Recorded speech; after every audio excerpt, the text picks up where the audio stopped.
All right, everybody, it's 3 past, so we might begin. Welcome, everyone. I'd like to begin by acknowledging that we're meeting on traditional Aboriginal lands across the country and pay my respects to elders, past and present. Sovereignty was never ceded. My name is Alison Barnes, and I'm National President of the National Tertiary Education Union. I would like to welcome all of you to today's forum. It's fantastic to have so many awesome NTEU members here, but I'd like also to particularly welcome those of you who might be considering joining our union. When we stand together, we can achieve so much.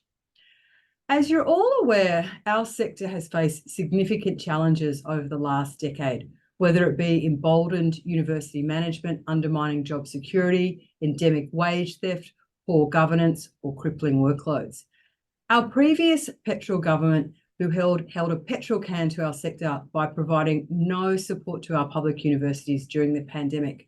They denied us access to JobKeeper on 3 occasions and stood by while thousands lost work. The previous government introduced the notorious Jobs Ready Graduate Package that Universities Australia, they're the association who represents Vice-Chancellors, recently condemned, but at the time clapped it through. We now have a new conversation around long-term reform of the sector. And I suppose to begin our analysis or frame our discussion of the report, I'm going to provide a very brief overview of the process and the NTEU's campaign so far. As I've said, that campaign is by no means over. We need you all to get involved. The Accord Review of Higher Education was a pre-election promise of the ALP.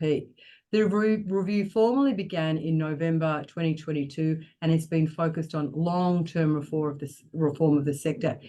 Its brief has been very broad and it's covered all aspects of higher education. The review panel was headed up by ex-University of Adelaide Vice-Chancellor Professor Mary O'Kane. An interim report was handed down in July, and this report contained over 70 recommendations and some immediate actions.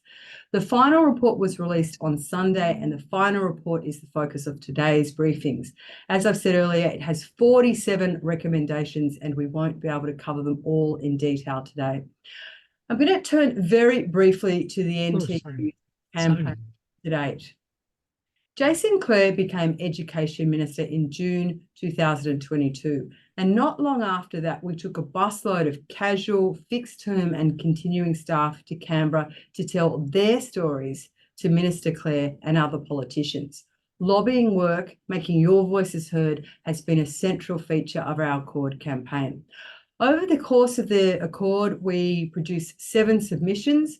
These were informed by 2 member surveys, which we had well over 5,000 responses to. These provided with advice what you thought we should campaign for and the evidence we needed to build our argument. Last year we launched 4 special reports informed by member stories and surveys into issues such as sexual harassment. These reports reached a media audience of over 73 million and have been central to building our case for a better sector. Over 6,000 of you signed our pledge to support our asks of government, and close to 11,000 of you signed our petition, letting education ministers across the country know that we, and not the Australian Industry Group and not Universities Australia, are the voice of the sector. This is our 3rd national members briefing on the Accord. And in addition to these members briefings, we've had briefings around things like gender-based violence. And during these meetings, evidence, I suppose our views were handed directly to the Department of Education. We've worked hard with other groups like the National Union of Students, End Rape on Campus, just to name a few. We've had some significant wins around issues like gender-based violence, and as we'll see when we work through the recommendations, many of these reflect your campaigning work. But our campaign is far from over. We must ensure that there is adequate funding for the reforms we support, and we must stand together as a sector to ensure that the recommendations that work against staff and students are not acted upon. Finally, while the Accord is really the starting point for our campaign, we need to continue to push for fixes to those sustained and systemic structural problems we face, like poor governance and insecure work. We won't fix our universities until we fix their foundations upon which they're built. And to that end, I'm going to ask you all to talk to your workmates who might not be members of the NTEU about joining. We are much stronger when we stand together. We're going to put a flyer in the chat, and I'd really like you to read the flyer. It's a brief summation of some of the points, but I'd really like you to pass it on to people who you work with and scan the QR code. We're in the process of updating our website to get involved in the continued campaign. We need your voices to be heard. Before we begin the discussion and analysis, I'm going to very briefly introduce our speakers, but walk you through some very quick housekeeping notes. We've had an overwhelming response to today's meeting. Over 1,500 of you registered. So that's why we're recording it, and we will distribute it to people who could not attend. Thanks to those of you who submitted questions in advance. We had 61 questions sent in advance, and we've tried to break those down into themes and categories so we can get across as much of that information as possible. After the presentation, we're going to have time for questions from you, and I'm going to ask you to raise your hand so I can call on you to speak. Because this is such a big group, we're going to mute all the microphones while people are talking so that they can be heard. If you have any further questions for the NTEU after this session, please email them to ecampaigns@nteu.org.au. I'm now going to pass to Dr. Terry McDonald. Terry is the Director of our Public Policy and Strategic Research Unit, and then to Adam Frogley, who is the Director of our Aboriginal and Torres Strait Islander Policy Committee. Over to you, Terry.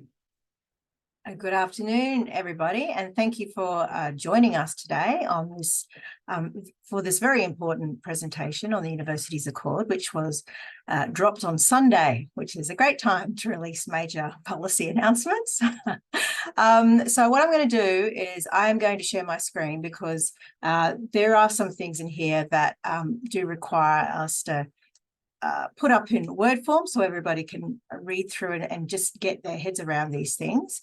And thank you very much to Alison for the introduction. And yes, I acknowledge the lands of the people upon which we meet, First Nations people, the elders. Sovereignty was never ceded.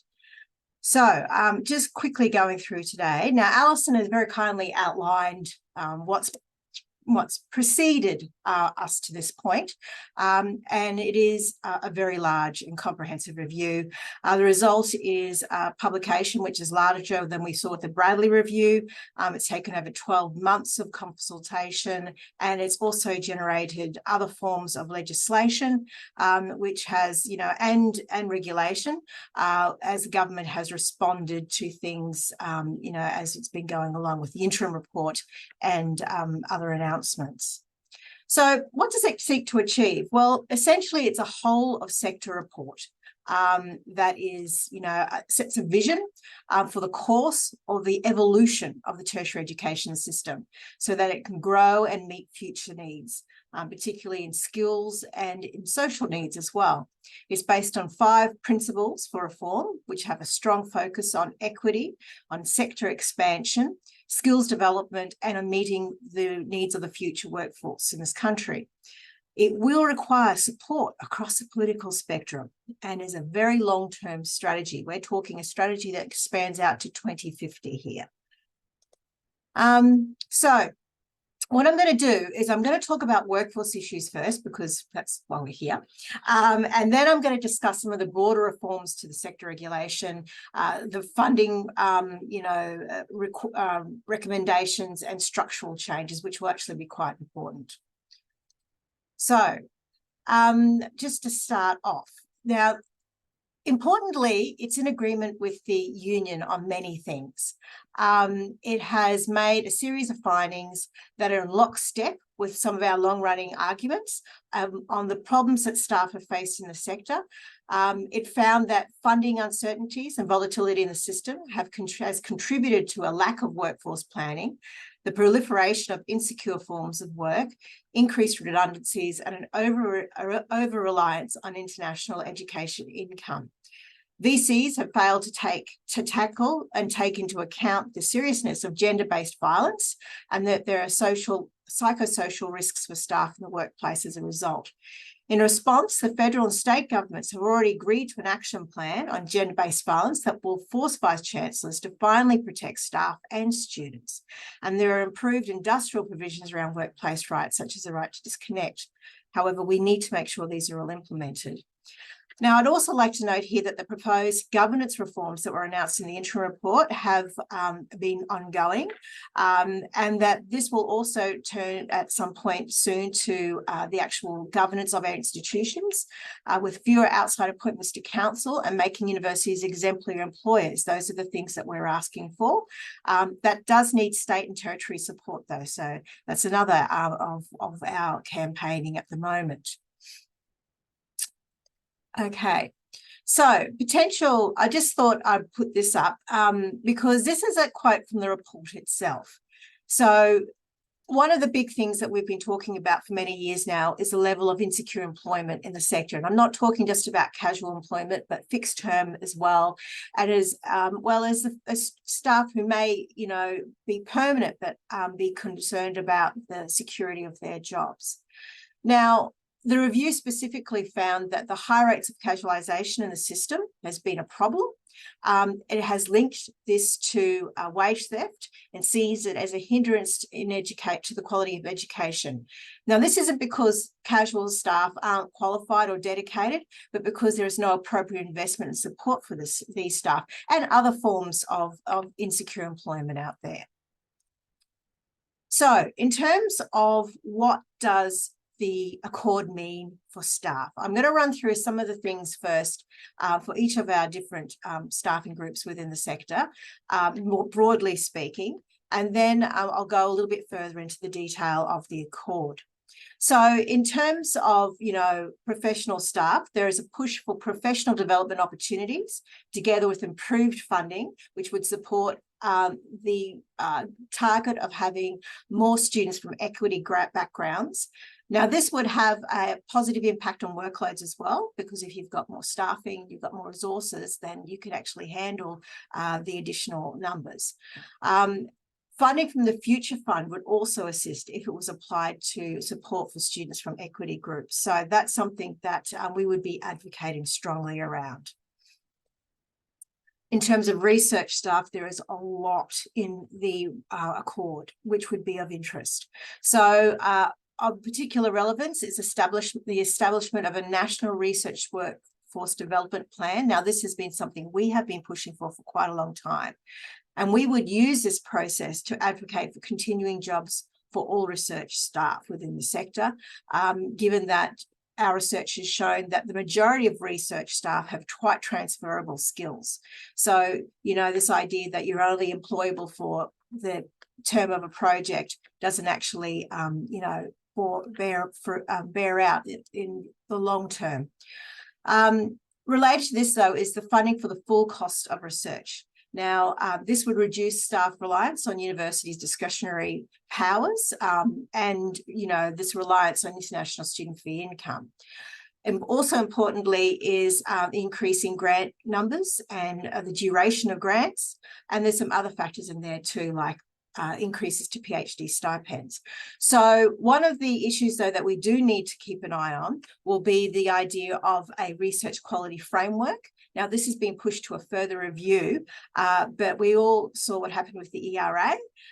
There were some benefits, but many negatives, and we'd be keen not to see the negatives of that again. Now, for casual and fixed term staff, this is something which the Accord does address in some detail. It talks about the problems that are related to casualisation, and that there is an acknowledgement that we need to address the reliance or the over-reliance and the misuse of that over-reliance on, casual staffing.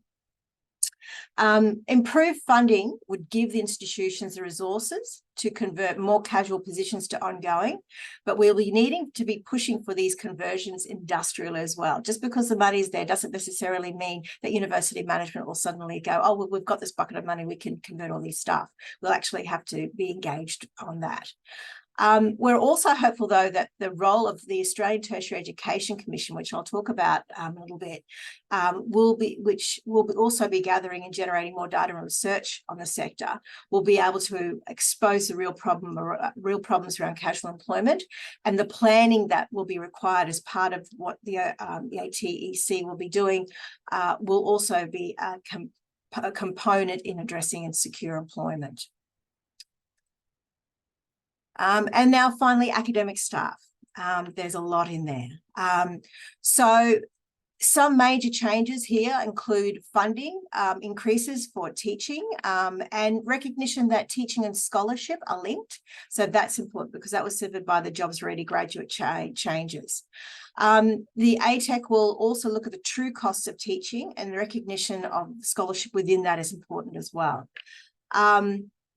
One of the things too we are going to be quite interested in is the idea of this teaching and learning framework, which the Accord has put up. Now, they're talking about different types of teaching delivery, different modes and stackable qualifications and modular learning and more online learning. So those are all areas that we're certainly going to have to become involved in terms of how those things are actually moulded and implemented, if they are implemented down the track. Now, moving on, I'm going to cover these fairly quickly, but I'm quite happy to answer questions at the end. Now, I did mention the Australian Tertiary Education Commission. This will oversee both higher education and vet sector. It's key to the new education system at both the macro and at the institutional level. It'll be responsible for all the sector policy and its regulation. It'll undertake research on the sector and it'll advise government, importantly. It will be allocating funding within the sector. It'll ensure institutions meet their targets, especially around student equity targets, and it'll be overseeing the mission-based compacts. Now, it's important to understand that one of the proposals we had, I think way back in 2015, was the establishment of an arm's length regulatory body. And it looks like this is something that's been taken on. But of course, how this is moulded is now going to be something that we need to be very much involved in, particularly because ATEC will have an indirect role in workforce planning by overseeing the funding and the sector operations. So we definitely want to be involved in that. And it's important to note that there's going to be an advisory body of sector organisations and interests which will be talking to ATEC. We want to be on that body. So that's something that's going to be a priority for us. Now, the new funding framework, there's a lot of talk around this, and I'm going to try and compact it down very quickly. So the new funding framework is needs-based and recognises the link between teaching and research.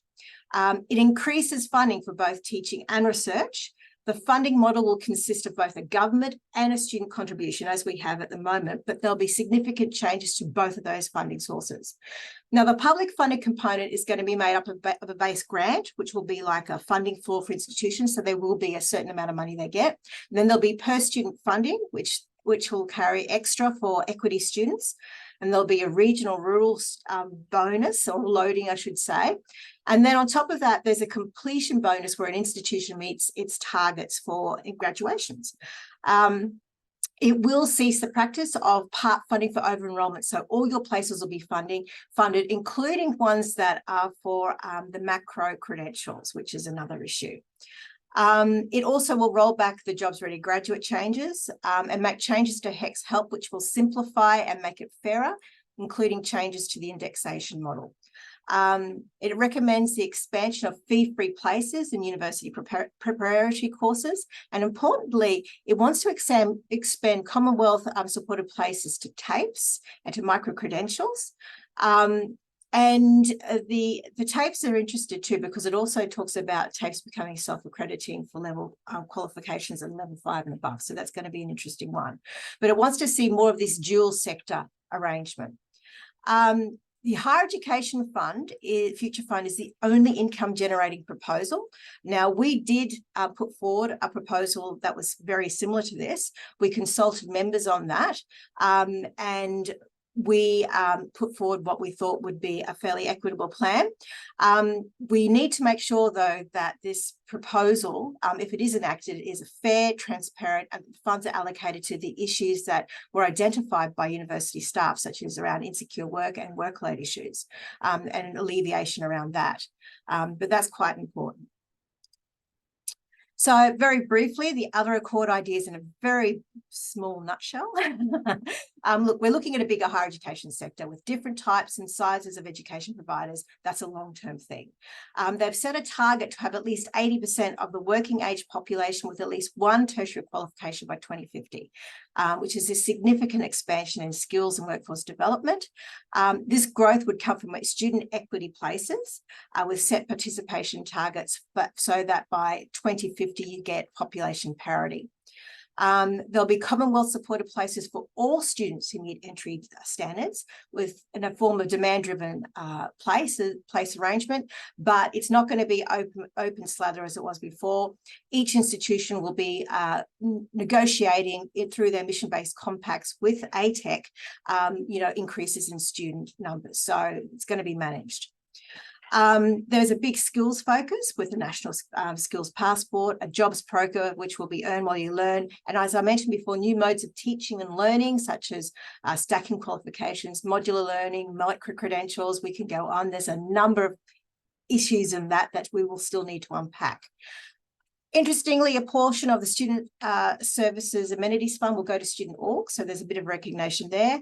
And then there'll be employment, potentially employer and government support for working while you're learning placement, placements, particularly around teaching and nursing.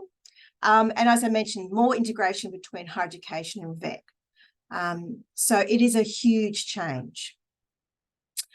Now, just very quickly, before I finish, I do want to talk a little bit about the Gender-Based Violence Action Plan, which has just recently been agreed to on 23rd of February.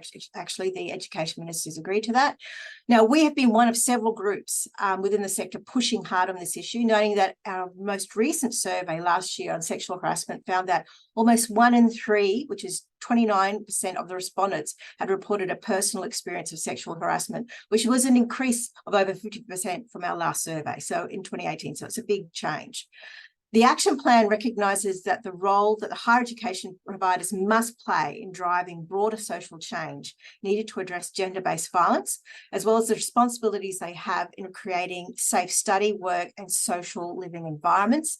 There is a seven action multi-pronged approach, which I've noted there, but it's important to know that we will continue to advocate in the interest of higher education workers, and we will be involved in the creation of the National Higher Education Code, which is the next step. There are also new industrial measures around gender-based violence, around the sexual harassment and gender equity frameworks.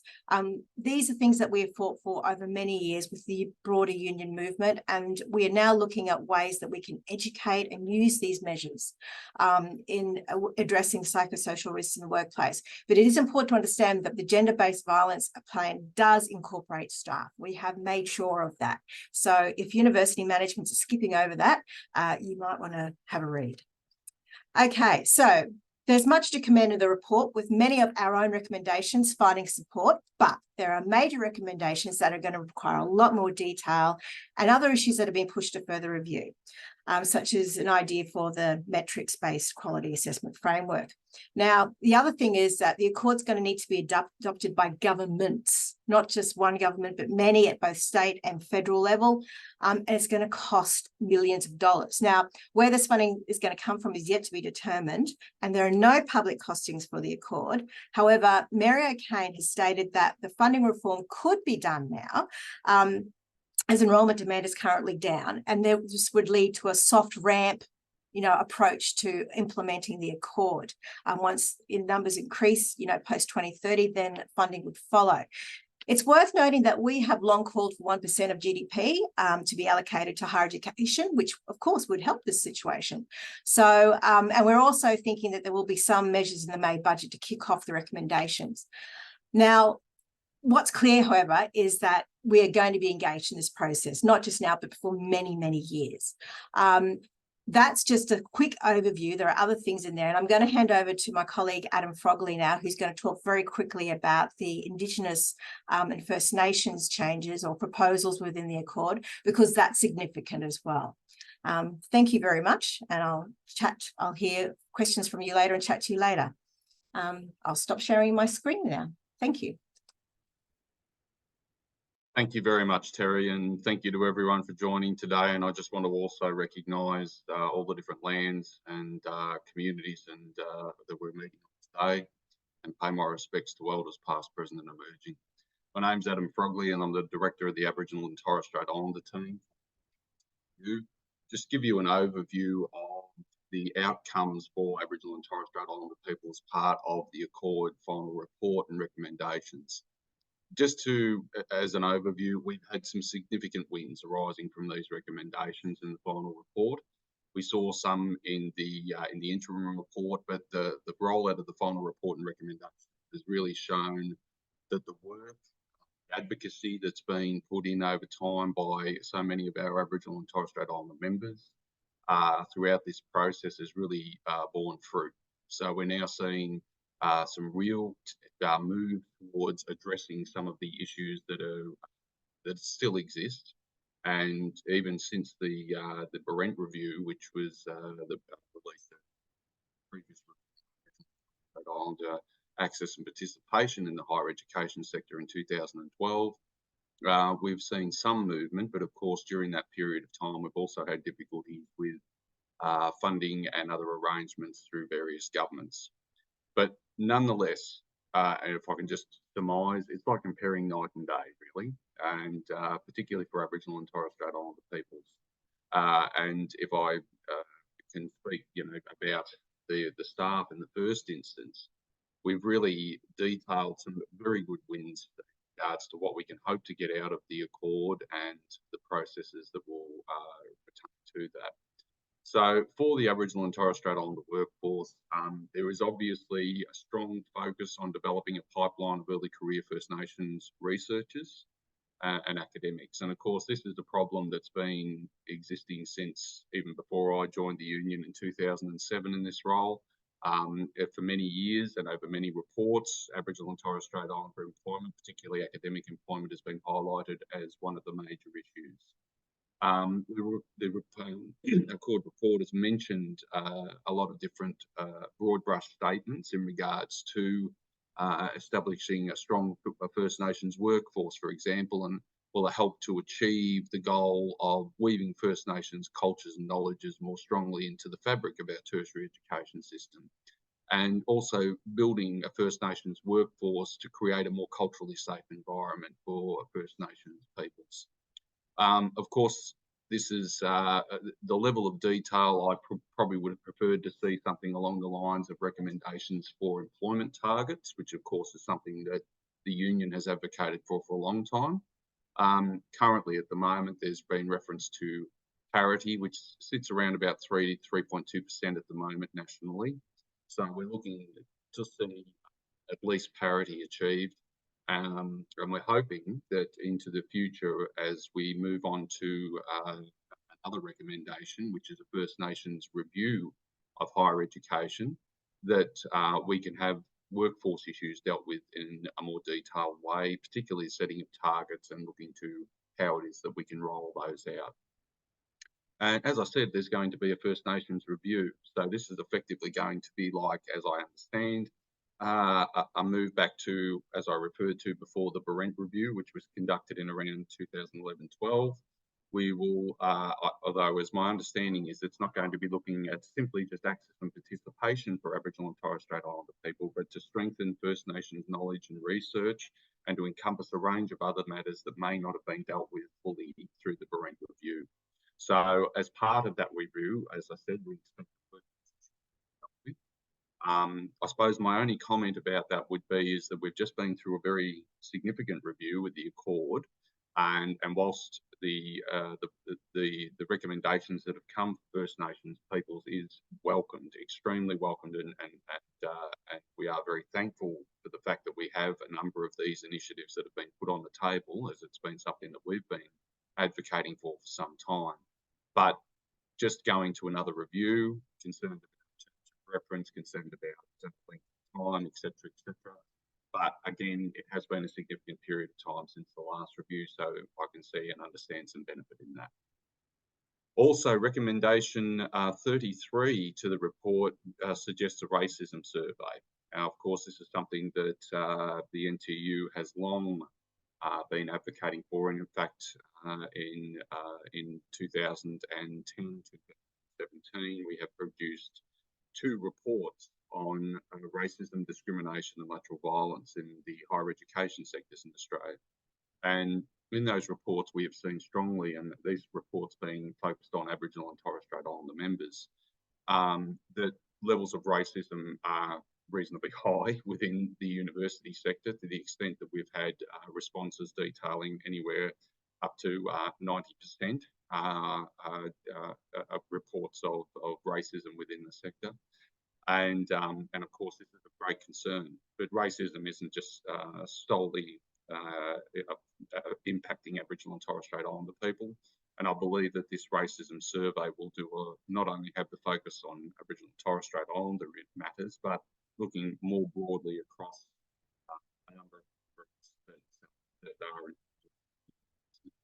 So we're thankful, and we're really consider this a great win to be able to see this body of work be recommended. And we look forward to working with the government into the future, particularly on this task in regards to ensuring. As Terry had mentioned also, another strong recommendation is a First Nations Commissioner to the Tertiary Education Commission. And of course, this would be one of the 4 commissioners appointed, and I think that this is an excellent step to ensure that that the business that needs to be undertaken to ensure greater levels of staff, greater levels of student participation, success, and are achieved. And of course, the First Nations Commissioner would also have a strong role in another recommendation that's been made to establish or re-establish, as I should say, a First Nations Advisory Council. So of course, there'll be a clear link, as I would understand, between the First Nations Commissioner, the First Nations Advisory Council, and of course, government. And so again, big wins, and we've long called leadership and to really get that a voice at the table regarding governance, and also to ensure Aboriginal and Torres Strait Islander matters are progressed. So it's good to see, very good to see, that we've both had the recommendation for a First Nations Commissioner and the First Nations Council. It was also good to see that the review also recommended that the Indigenous Student Success Program continue. And the reason that this is so relevant is that there is a direct correlation between increasing numbers of Aboriginal and Torres Strait Islander students and increasing numbers of Aboriginal and Torres Strait Islander staff across the sector. And we can see that in trending graphs and data collections over time. So of course, with Aboriginal and Torres Strait Islander staffing with fixed term and ongoing staff sitting at about 1.5% across the board, we do have a fair way to go towards reaching a 3.2% target, which would be a national population parity. But also Aboriginal and Torres Strait Islander students are currently sitting at around about 2.1% national population parity. So to be brought up to that 3%, if we're increasing students, there is a natural correlation between the increase of students and staff. So, and finally, also the ISSP provides the majority of funding for Aboriginal and Torres Strait Islander student support officers and support staff. So it is a very vital program. So in wrapping up, I think we've had some significant wins. That's what I will say. I think it's wonderful to be able to have been part of this process and to work with our Aboriginal and Torres Strait Islander members to ensure that goals have been achieved. There's a lot more work to be done, and the fight isn't over yet, as Alison has mentioned. And we need to ensure that whilst the recommendations have been made, the government hasn't accepted these yet, and we need to continue our efforts to obviously see the government's take on these recommendations and then work towards implementation. So thank you very much, and I look forward to any questions you may have in the question and answer session. Thanks, Adam. Thanks, Terry. And Adam's absolutely right. We need to push hard for what we want and push hard for fixing our sector. So please get involved in the campaign. As I said earlier, the link with the QR code, which you can scan, is in the chat. I've got, as I said, we had 61 questions sent in advance. We've tried to break them down. So I'm going to start with a couple of those, and I'm going to open it up to questions for you. The first one came from Reese Logan, and it is, what is the NTEU's hope for the Tertiary Education Commission? Will the NTEU have representation on it? What can we do to ensure staff are properly represented? Terry. Yeah, thank you very much for that. Look, you're correct. The Australian Tertiary Education Commission is essentially the linchpin for all these changes, that and the funding changes. So it's really important that we do have some sort of say in that. Now, we have been very much involved in all the consultancy up until this point. You can see that in the results of the recommendations, to be honest with you. There will be an advisory group that will include unions, we understand, on that, but it'll also include business interests and everybody else. So we are definitely going to have to continue our lobbying work. We're going to have to continue to, our public campaign work and working with the broader trade union movement, with other unions who will be in the room as well as us on that. So I do think that there is scope there. But we're certainly going to have to be active in our presence to ensure that our views are, heard. Thanks. Okay. My next question is from Andy Morehouse and Kate McKenzie, and we have lots of questions on this topic. Do you have details on how the recommendations will bridge the research funding gap, particularly around parental leave, severance and redundancy? Terry. Yeah, so covering the full costs of research is actually going to be very important. We believe that if that was properly implemented, then certainly you could be able to afford these other, the things that, you've mentioned, like paid parental leave and things like that. That should definitely be included. And they should be included now, if they're not. So it's one of those things that once we know where the funding is coming from, what the scope of it is. The other thing to remember too is they're looking at increasing the period of projects. So there's longer, terms of employment. But our position has always been that there is a certain number of, or that there's a large percentage of researchers who don't need to be necessarily on fixed term contracts, that they should be on continuing because their skills are transferable across multiple, projects. So, in the same way that any other projects managers are, or notwithstanding that, there are certainly people with considerable expertise in particular fields. So, we are going to be very much engaged in that. We're particularly interested in the research, training staff, planning workforce arrangements. So that's something we're going to be looking at as well. Fantastic. Thanks, Terry. I'm going to open it up for a couple of questions from the audience now before I move on with questions that have been submitted in advance. Would anybody like to ask a question? I can't see any hands raised. I'll let people. There was some questions in the chat, which I've got. So do you want me to read that to you? No, I think we'll go back to the questions that have been submitted in advance and work through those and then see how we go. We'll come back to it in a second. The next one is on job security, and I can't ignore this one because there's lots of people who've written in about it, including my old PhD supervisor, Anne Juna. One cannot ignore your PhD supervisor. Job security, implications for fixed term, casual, research only staff, early career researchers. How does it interact with Closing the Loopholes Act? Good question. That is a good question. The answer is we don't know yet. In one sense, though, if you're increasing the funding to universities, then that takes away one of the reasons that they keep giving as to why, they have to use so much casualisation. The other thing to remember is that they're talking about professional development for all staff in the higher education sector. That includes casuals. So that's something which they have, which universities have been loath to do. There are many reasons why the court has been really critical over the proliferation and the misuse of insecure employment and particularly casual labour. And there are a lot of frameworks that we can see the court playing with around, the teaching and learning, around professional development, as I mentioned, and around workforce planning that ATAC will have some responsibility for, with each of the institutions. So there's avenues for us to be talking to ATAC and to others about the need for more permanent positions and to lessen the reliance on casualisation, because it becomes down to, quality issue in terms of education, but also, respect for those workers and respect for the workforce that we have, and to prevent this drain we have of people going through the system. Thanks, Terry. And Adam, if you want to speak up at any point, let me know. I'm going to go next to Jill. Hello, Jill, and then Fletcher. Lovely to see you both. And then I'm going to go to a question from the chat, which Elizabeth can read out. Fletcher, under great pressure, made one of our lobbying videos that we put all over our social media. So I'd just like to acknowledge Fletcher's role in campaigning for some of the things we're pushing for. Jill. Thanks, Alison, and thanks, Terry and others.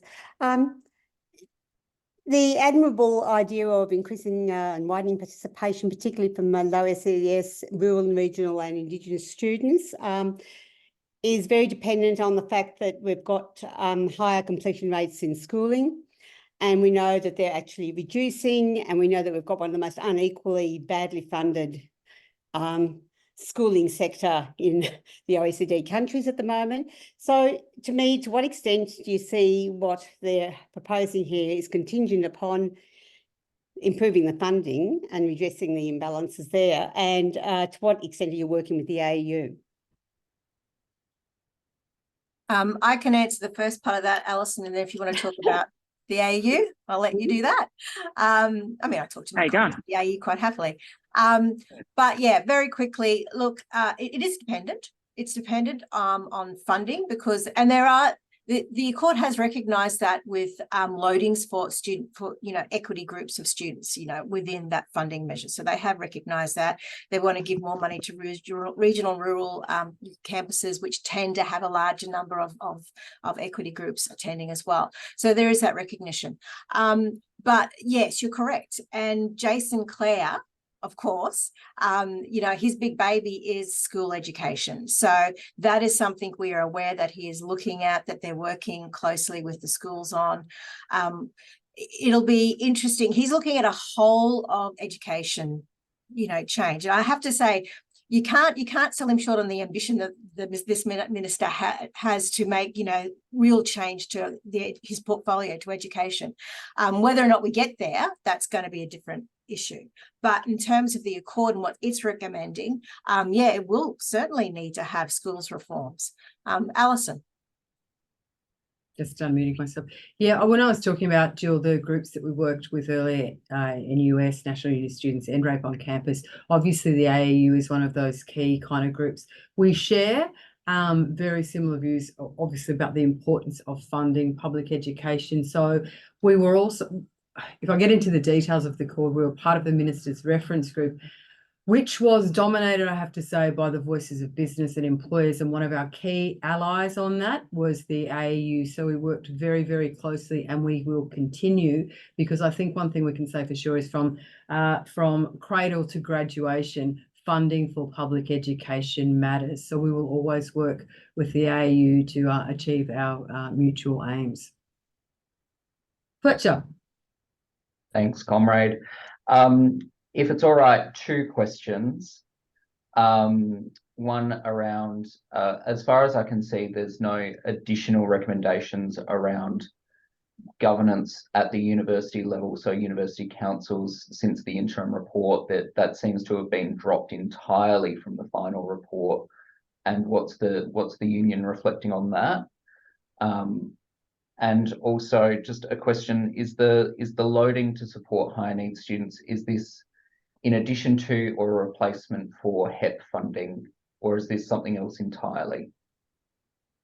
Jerry, do you want to start with the loading and I'll go to governance? Well, what I might do is I might have a kick it to Kieran McCarran, who's my colleague. While I've been digesting 400 pages of a report, Kieran has been looking with much bigger magnifying glass at the funding details. So I might just hand it over to him. Thanks, Terry. Hey, Fletcher. I think that it's something completely different. It's a new kind of it's a part of the base level funding. They're saying it shouldn't be a special extra thing. They're saying that the CGS funding for certain students who are in certain categories should just always be higher, and that should be it. And it shouldn't be like an additional program. So it may kind of just completely replace HEP and be something more substantial.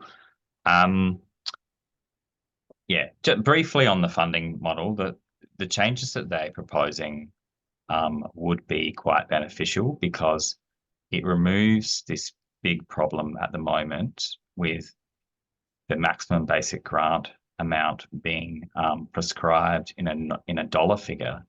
And then each university has to go and slice that up and turn it into places.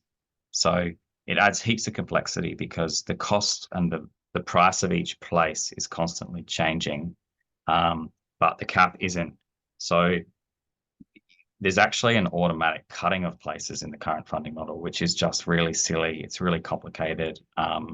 So the review has acknowledged that, and they're saying that every university should just get funded for a number of places. Those places can be any subject you want, whatever is best for your university, whatever your students want.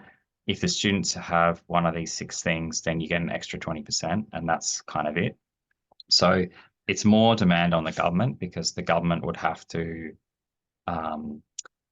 increase or decrease its funding based on the mix of students that you enroll. And at the moment, the government's saying, you can enroll whatever mix you want, but we're not going to give you a cent more. And that's what leads to a lot of planning difficulties for universities at the moment. Anyway, I'll leave it there. Thanks, Kieran.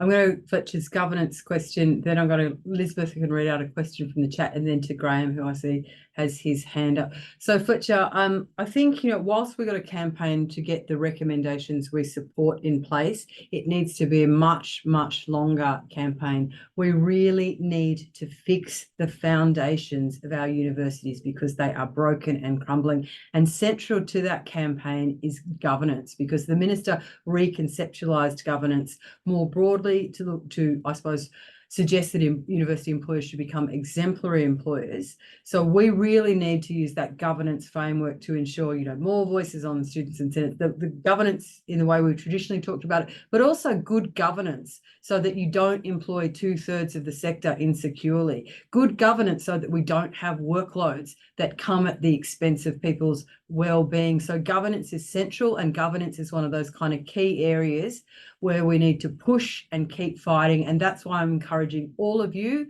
to talk to your workmates. If they're not a member, get them to join the union and sign up for our campaign, because this is long-term reform, but we need long-term reform that works for staff and students. We need to hold this current government to account and future governments too. So Elizabeth, you wanted to read something out from the chat? Hi, Alison. How are you going? So I just asked a question about how this new National Student Ombudsman will be set up, and whether the union will have input. Before, as an academic, I worked for the New South Wales Ombudsman, and I specialised in student complaints. But also there was a whole grant-funded process around whether we need a new National Student Ombudsman about 10 years ago. So there's quite a lot of expertise in the sector. And a few people at UTS who are sort of across these issues, what its jurisdiction is, and whether it focuses on systemic issues rather than individual complaints could really change the shape of what that body might be able to do, is my thought. Jerry, do you want to, lovely to see you, Liz Humphries. Jerry, do you want to say something? Yeah, hi, thanks for that. We've had considerable input into the idea of a national ombudsman already, which has been very helpful. And we are definitely involved in the ongoing discussion as we move to the code and what the ombudsman might be looking at. But I take on board what you say.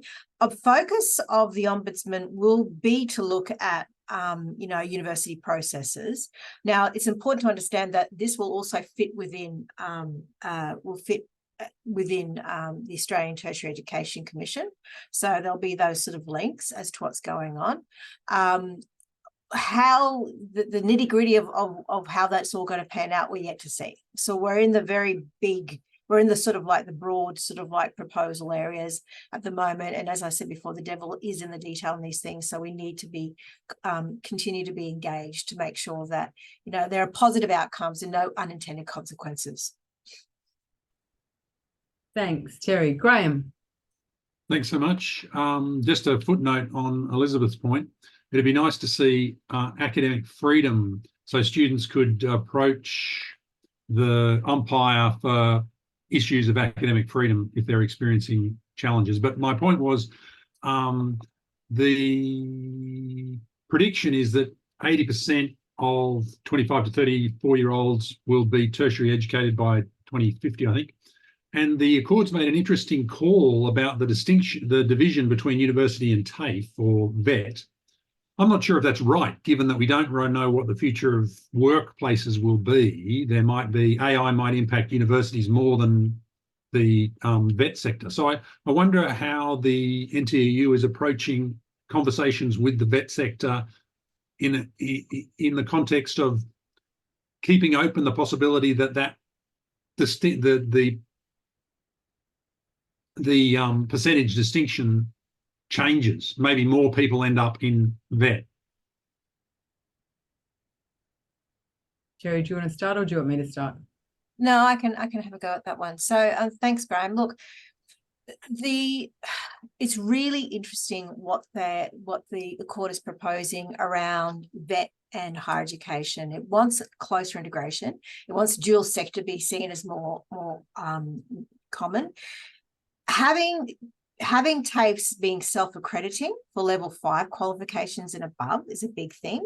Having TAFEs be able to access CGS money in order to fund degree programs is another big thing. And then they're talking about the types of learning that's happening where you might have students in a degree program picking up subjects that would be at a vocational, it would be a vocational type, arrangement. So a greater integration across.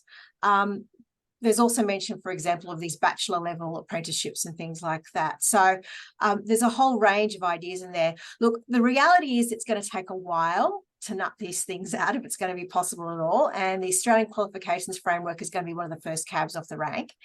The other issue too is what kind of providers have we got out there? They're talking about these university study hubs, potentially taking in TAFE as well, or they are going to take in TAFE, we think. So that's going to be a bigger thing, and that these might be a step to, other forms of providers in the sector because they really want to expand the sector. So what we're looking at, if the Accords is to be, implemented by government, then we're looking at a very, very different higher education and tertiary education sector. And there are opportunities in that, but there's also some potential pitfalls. So navigating our way is going to be very interesting. Thanks very much. Graham, it might be also worth noting that simultaneously to the Accord process, there's a review of VET going on, and I'm working very closely with the ACTU and the AEU on that review. And similar to the Accord, we're trying very hard to get those foundational issues fixed around staff workloads, around insecure work, ensuring that both of these reviews are forced to deal with these sort of foundational issues that affect both sectors. So just be mindful those reviews are going on as well, and that will have implications particularly for the dual sector universities. We have 3 minutes to go, so I might just go quickly to one of the pre-submitted questions. This was from Andy Morehouse and Elizabeth Connor. We've merged them together, and it's, do you know how the Future Fund would operate? Is it true that the G08 will be required to contribute, and what are the potential implications for staff at those institutions? Terry. Okay, so the important thing to remember here is that during the COVID, when we had the everyone had to work from home, and that we didn't we lost all the international students, etc. Well, they were told to go home essentially. There were mass redundancies throughout the sector. The group of 8 were certainly at the forefront of those redundancies. When we looked at their finances, you know, post-COVID, they didn't need to do that. They had the funding to continue those staff. And they knew that. And this was essentially, you know, an excuse. COVID was used as a reason to basically implement a whole range of, restructures and reforms and everything, and redundancies, and to essentially, clear out staffing. So it wasn't related to their financial position. So that's one of the reasons why. And on the other hand, we did have some, universities which genuinely were in, some dire straits because of COVID. So what we wanted to see was some leverage, or some equity within the sector. And don't forget, a lot of the reasons why these big institutions do so well is because of all the international research, international students that they have, which, helps with their research, which also brings in more international students, and it keeps going and going. So what we're talking about is having a little bit more equity within the sector. It's important, though, that funding goes to things which, are important for the working conditions of staff, and to better support those students. So in our proposal, we did put forward the idea of an education future fund that was co-funded by institutions. The idea, however, is that institutions then would be able to draw upon that funding, and particularly when there was a crisis, but also in the meantime, to use money from that funding to help with student equity and workforce, insecure employment, etc. So there's a range of things. Now, the big issue is, of course, going to be making sure that our plan is what actually happens and it doesn't get spent on buildings for vice chancellors. So that's going to be the big one for us. But look, it's the only income generating idea. Whether or not government takes up, we don't know. This is another aspect to it. So I know that the Group of 8 are certainly not fans of it. However, other institutions, do see the benefits of it. So it's a conversation the sector is actually having. And I might leave it at that. Alison? Fantastic. Thanks, Terry. Hey, we're at 3 o'clock, so we have to conclude this meeting, but we might hold another one. But what I suppose the real take-home message is that we need to keep campaigning and pushing. We can't rest on our laurels if we are to achieve the changes the sector needs. So we've made up this little flyer for you. If you're not a member, please think about joining, scan that QR code. If you want to update and join the campaign, scan that code, because we really need as many of us together if we are to push for the things that we want, if we're to push for good governance and the like. So please join the campaign. It's really important that we get as many people as involved as possible. Thanks so much for coming. It's fantastic to have such an amazing turnout. As I said, well over 1,500 people registered for the session. We will be putting it on our website and sending it out so that all members have access to the information and have the opportunity to send us in questions and the like. So thank you all so much for coming. It's a lot to get through 400 pages in an hour, so we know there's lots more information that people need, but please look at that campaign website. We'll be putting regular updates there. Thank you all so much for attending and enjoy the rest of your afternoon. Thank you.